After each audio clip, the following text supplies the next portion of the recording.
आपण समस्त मो तरफ नमस्कार। आशा करुँची आपण मैंने समस्ते भलरे थे मु भी भलरे अच्छी। चलतु वीडियो आरंभ करवा किंतु वीडियो आरंभ करने पूर्वर जदि आपण मान भितर कहीं जदि आज मो चैनल नुआ था प्लीज प्रथम चैनल टी सब्सक्राइब कर दिंतु पाखरे थिबा बेल आइकन को क्लिक करंतु जहाँफल मो नुआ नुआ वीडियो नोटिफिकेशन आपण मान खूब शीघ्र पहुँची जीव आपण मैंने मत सपोर्ट करें आगू जावाई। दही जदि खटा हो जाऊ थाए ताले चलतु आज आम एमती किछि उपाय जानिबा जहाकू कि जदि आपण माने अप्लाई करंती ताले आपणकर जो रखा जाइथिबा घरे दही गोटे सप्ताह पर्यंत सतेज रहिबो ता सहित मीठा मध्य रहिबो। ताले चलतु केमती कोन आमे दही को रखिबा जहा द्वारा हमर दहीटी खट्टा हबनी एवं सतेज रहिबो ता सहित मीठा भी लागिबो। चलतु जानिबा तार उपाय।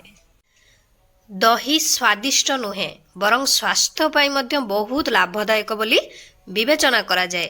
एहार साहाय्य रे आपण अनेक प्रकार रेसिपी एवं पानीय प्रस्तुत करी आपणक परिवार सदस्य को देई परिबे जोटा कि खुआई परिबे। केवल एतिकी नुहे जदि आपण घरे दही तैयारी करंती तेबे एहा आहुरी स्वास्थ्यकर होइथाय। एपरी परिस्थिति रे जदि आपण दही खाइबा को पसंद करंती तेबे आपण निश्चित भाव रे दही घरे बनैबे किंतु आपण माने जो बनै थिबा दहीटी गोटे दी दिन भितरे आपणकर दही खट्टा हो जाउछि तो निहाती आपणकर मन कष्ट हबो।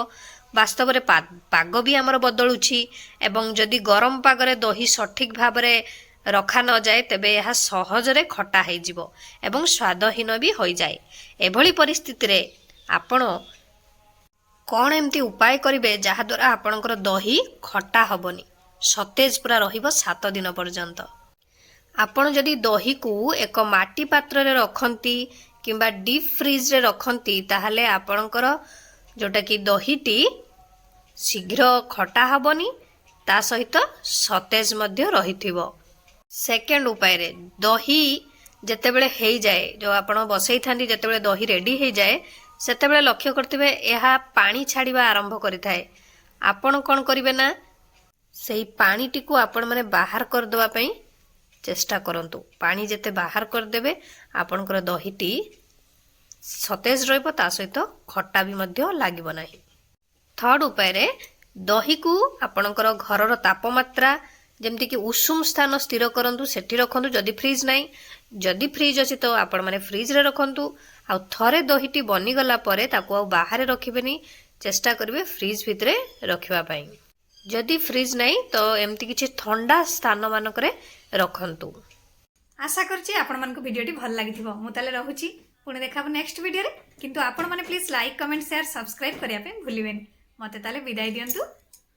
नमस्कार।